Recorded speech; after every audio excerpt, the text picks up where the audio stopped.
Speaking to some of the residents at Bidston Rise in Birkenhead. Well, let's speak to Rita Lewis from the Port Grocery, a charity which provides affordable food for people in Ellesmere Port. Rita, thank you for joining us this morning. Thank you for having me.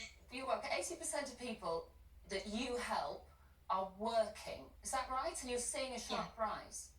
We are. I mean, just in the last month, we've had over 160 people want to join our food group. And we're really dealing with the working poor, you know, with rising prices on fuel and electricity, and food is a financial subsidy. So the delivery that we give each week makes a massive difference to these people. What would you like to see done then to make some of these people's lives a little easier? Well, I'd like to see the government stop relying on people like Steve Morgan Foundation to feed the community. I'd like to see them encourage supermarkets and retailers and wholesalers to donate perfectly good food that's now going to landfill and doesn't have to. There's infrastructures there with food groups to take this food and get it back to the table. And I'd like to see the government really look at the working poor. Some people are working 12, 15 hours just to make ends meet. And in this day and age, it's just not fair. It's just ridiculous. When people come in and they talk to you, what do they say is the biggest issue for them right now? It's without a doubt, it's food and fuel. Very often people are on benefit and can just about manage, but when you have people who work, the more money they earn, the in-work support is reduced, and that puts them in a worse position. We've just heard today that NI is going to go up and tax is going to go up, so living wage will be wiped out. With the increases there, they just can't go any further forward. And it's not new. This has gone on for the last 5 or 10 years.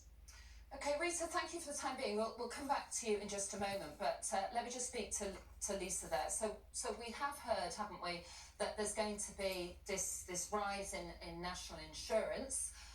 Is that right? Is this the right time to be doing this? So the government's talked about this rise in national insurance being spent on the National Health Service and also on social care. It doesn't touch the size of what's needed for social care, and that's why the burden's being put on local government, where the central amount of money being given is being reduced, but we're being asked to do more as local government. In my local area in Stockport, we have much more demand for people using social care services, but there's not the money there. What Rita's talking about and what families across our area are seeing is that food is more expensive, fuel's more expensive, things like broadband and water is being more expensive. What we're calling for as Liberal Democrats is that the Prime Minister should focus his attention on this, not ringing all his backbenchers to check he's still got their support because of the scandal after scandal after scandal, and focus on this, which is really, really impacting families across our area. Jake Berry, are you in favour of this national insurance hike? Well, I'm not.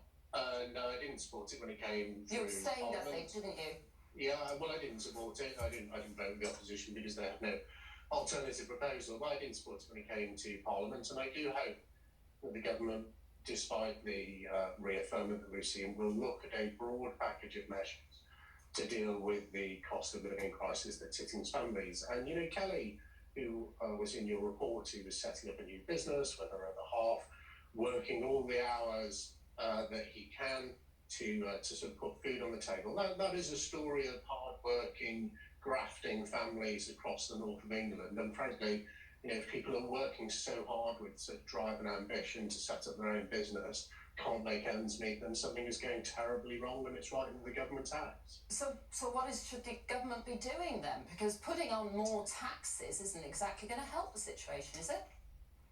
Well, I agree with that, but I do think the Northern Research Group, which I work with in Parliament, came up with 3 suggestions, one of which was freezing council tax, which is, you know, a huge proportion of people's income in terms of the tax bill they pay. The other was looking at delaying or in some way knocking back so it was in line with the with the zero rate allowance for tax, the national insurance increase.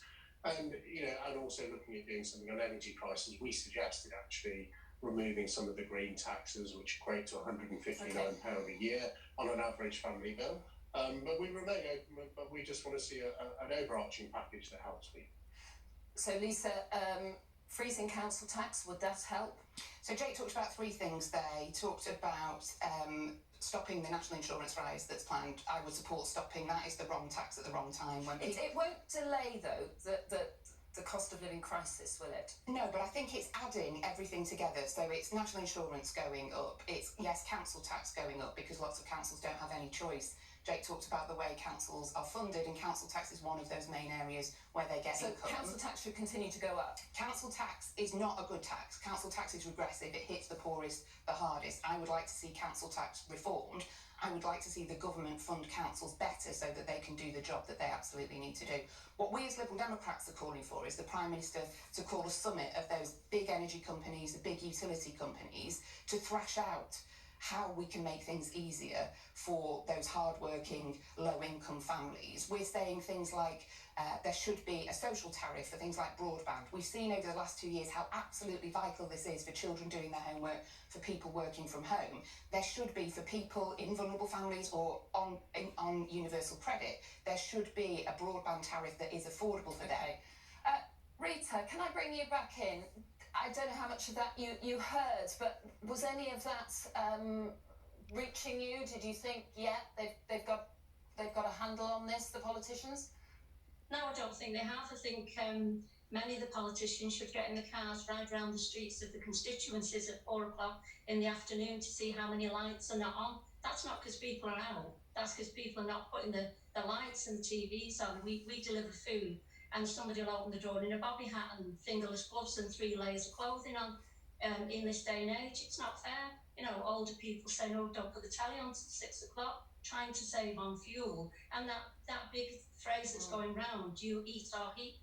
And they can't make that decision. You know, they're trying to find a happy medium, and using services like ours, they're grateful for and they're desperate for. So we have to ramp up what we're doing and include more people in that. Rita, thank you so much for joining us. Thank you very You're much. welcome.